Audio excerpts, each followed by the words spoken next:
Good morning students. आज हम बात करेंगे प्रोबेबिलिटी के बारे में, जो कि क्लास 10th का है। ये प्रोबेबिलिटी एक इतना इम्पॉर्टेंट चैप्टर है कि इसे आप क्लास 12th तक, मैथमेटिक्स आप जब तक पढ़ रहे हो तब तक प्रोबेबिलिटी के बारे में सीखना ही होगा। ये बहुत ही बेसिक और फंडामेंटल कंसेप्ट है जो आपको हायर क्लासेस में भी हेल्प करेगा।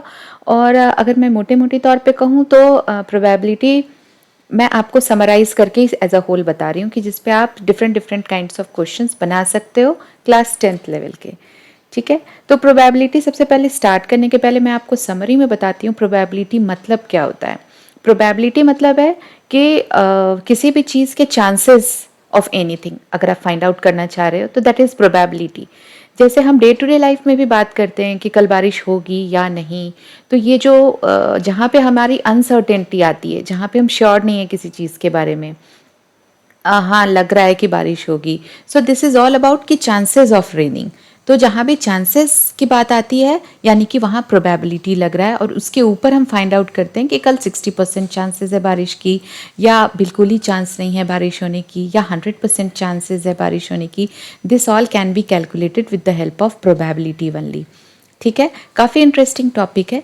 इसमें अगर और थोड़ा सा आगे मैं आपको एग्जाम्पल बताऊं तो आप मैचेस वगैरह देखते होगे, क्रिकेट मैच जैसे सब देखते हैं, तो क्रिकेट मैच में भी होता है प्रेडिक्शन कि देखो इस ओवर में इस कंट्री का क्रिकेट टीम इस जगह पे था। इस हिसाब से अगर हम दोनों के ग्राफ को कंपेयर करें तो हम देख सकते हैं कि हाई प्रोबेबिलिटी है इस कंट्री के जीतने की या हारने की। तो वो जो प्रोबेबिलिटी फाइंड आउट की जाती है वो कैसे फाइंड आउट की जाती है उसे हम सीखते हैं थोड़ा सा।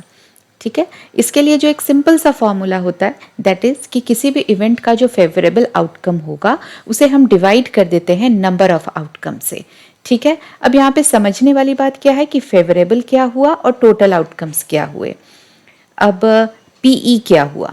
पीई मतलब होता है थियोरेटिकल प्रोबेबिलिटी या classical probability. You should know when you are writing कि हम पीई लिख रहे हैं तो what is the meaning of probability, probability of an event. ठीक है, तो यहाँ पे अभी इस लेवल पे हम सिर्फ थियोरेटिकल प्रोबेबिलिटी या क्लासिकल प्रोबेबिलिटी के बारे में पढ़ते हैं।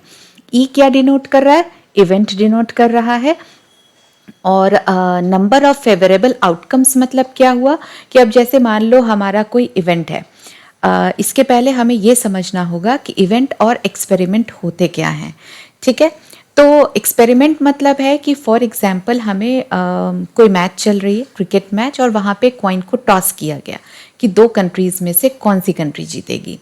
ठीक है, तो अगर हम कॉइन को टॉस करते हैं तो tossing the coin is the experiment. ठीक है, अगर उसका जो आउटकम आएगा या तो हेड आएगा या टेल आएगा, so that is known as event. I think आपको थोड़ा रिलेट कर पा रहे होगे समझने में। मैं वापस से रिपीट करती हूँ, अगर मैं कॉइन को टॉस कर रही हूँ, कॉइन को टॉस करना क्या हो गया? एक्सपेरिमेंट हो गया, और उसका जो आउटकम आया, उस एक्सपेरिमेंट से रिलेटेड जो आउटकम्स आए वो क्या हो गए? इवेंट हो गए। ठीक है, अब यहाँ पे पीई को हम थियोरेटिकल प्रोबेबिलिटी या क्लासिकल प्रोबेबिलिटी बता रहे हैं इवेंट ई के बारे में। ठीक है, इवेंट और एक्सपेरिमेंट के बारे में अब आप समझ चुके होंगे। इसे अगर मैं डिफाइन करने के लिए कहूँ तो इवेंट को आप कैसे डिफाइन कर सकते हो? Set of outcomes of an experiment to which a probability is assigned.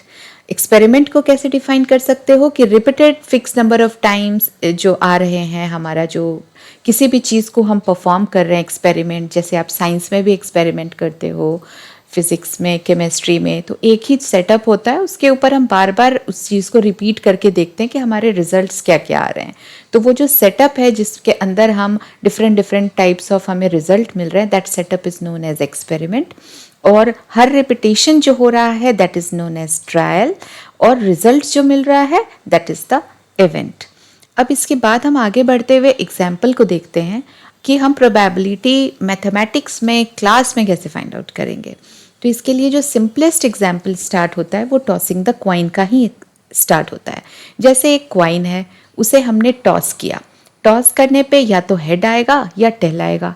अगर हमें फाइंड आउट ये करना है प्रोबेबिलिटी ऑफ फाइंडिंग हेड, ठीक है, एक क्वाइन की, तो हेड आने की प्रोबेबिलिटी कितनी होगी? क्योंकि एक क्वाइन में एक ही हेड होता है, सो 1 होगी।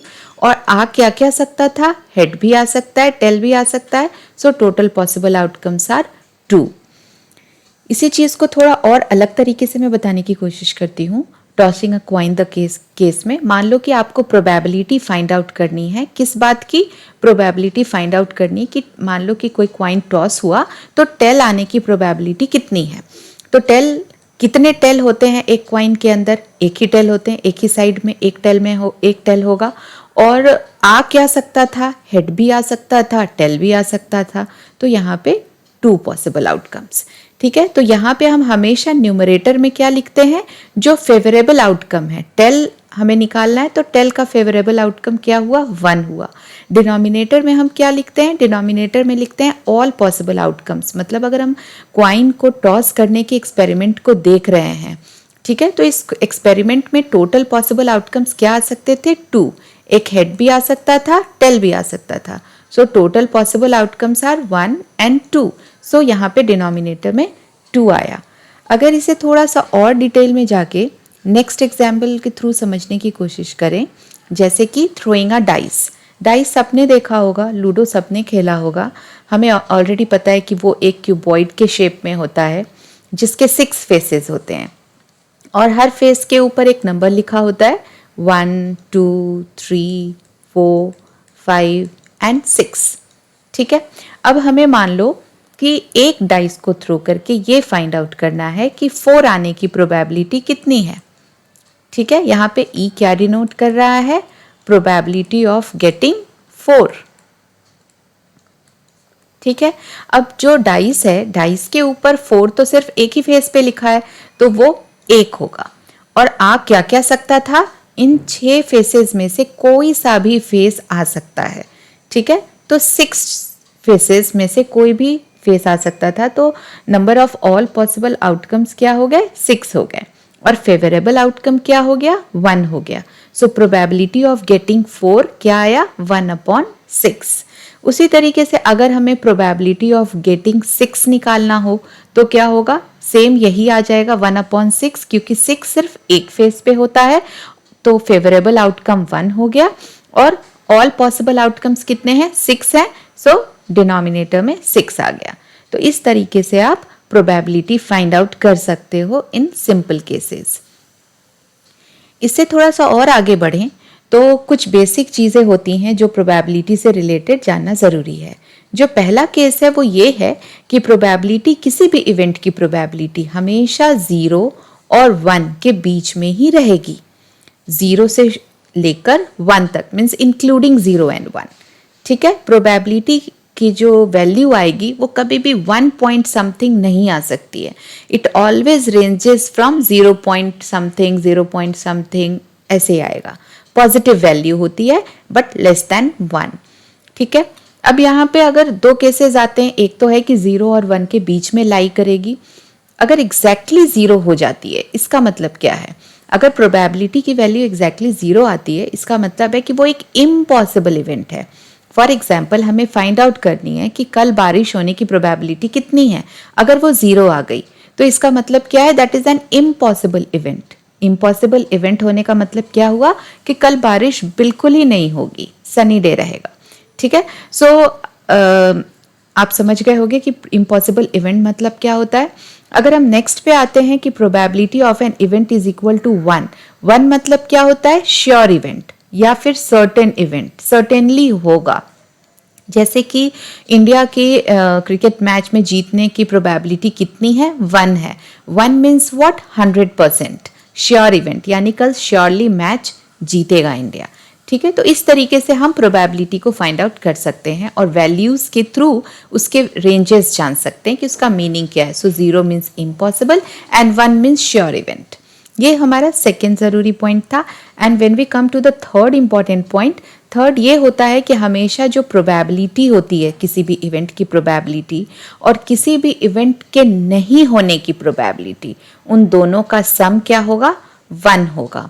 यहाँ पे जो मैं पी ई के ऊपर बार दी हुई हूँ, ये वाला जो आप देख पा रहे हो, ई के ऊपर बार का मतलब होता है नॉट ई। ठीक है, यानी कि ई अगर होने की प्रोबेबिलिटी है तो ये ई नॉट ई का मतलब क्या हुआ? नहीं होने की प्रोबेबिलिटी। इसी वजह से ई और ई बार को कॉम्प्लीमेंट्री इवेंट्स कहा जाता है। और जब हम इन दोनों ही कॉम्प्लीमेंट्री इवेंट्स के प्रोबेबिलिटीज को ऐड करते हैं तो उसका सम हमेशा क्या मिलेगा हमें? 1। ये आप ध्यान में रखना कि probability of an event plus probability of not that event that is equal to 1। तो अगर मुझे मान लो फॉर एग्जाम्पल अगर किसी भी इवेंट की प्रोबेबिलिटी पता है, प्रोबेबिलिटी जैसे मान लो हम ले रहे हैं यहाँ पर कि ठीक है, दो टीम्स हैं, मैचेस खेल रही हैं, ठीक है, कोई भी गेम खेल रही हैं, जैसे चेस खेल रहे हैं, ठीक है, दो टीम्स चेस खेल रहे हैं। तो अब उन दोनों में से किसी एक के विनिंग की प्रोबेबिलिटी कितनी है? मान लो उसका 0.34 है, तो उसके लूजिंग की प्रोबेबिलिटी कितनी होगी ये हम कैसे निकाल लेंगे? 1 माइनस दैट विनिंग प्रोबेबिलिटी। इस तरीके से हम ये वैल्यू, इस फॉर्मूला को यूज़ करके वैल्यूज़ निकाल सकते हैं। इसके ऊपर और डिटेल में कुछ एग्जाम्पल सॉल्व करके मैं आपको बताऊंगी कि क्वेश्चन ईजिली कैसे सॉल्व किए जाते हैं और डिफरेंट तरीके के क्वेश्चंस को कितने ईजी तरीके से बनाए जा सकते हैं। This was only the theory class of understanding probability, ताकि कंसेप्ट पहले क्लियर हो कि प्रोबेबिलिटी है क्या, हम क्यों पढ़ते हैं, यूज़ क्या है इसका, और फिर इसके बाद हम इसके ऊपर क्वेश्चंस डिफरेंट टाइप के सॉल्व करके देखेंगे। चाहे वो डाइस का हो, चाहे वो गेम्स का हो, चाहे वो क्वाइन का हो, चाहे वो कार्ड्स के गेम का हो। इसके बारे में मैं नेक्स्ट सेशन में आपको बताऊंगी कि कितने इजीली आप इसके ऊपर क्वेश्चन सॉल्व कर सकते हो। आई होप आपको प्रोबेबिलिटी समझने में कोई प्रॉब्लम नहीं हुई होगी। Still if you want to discuss some special question और any kind of doubt in understanding this concept, तो please write down in the comment box. और आपको अगर ये वीडियो सच में अच्छा लगा हो तो प्लीज़ लाइक करना बिल्कुल मत भूलिए। और अगर आप अभी तक आपने सब्सक्राइब नहीं किया है इस चैनल को तो please do subscribe it. Thank you so much for watching and giving your precious time. Thank you.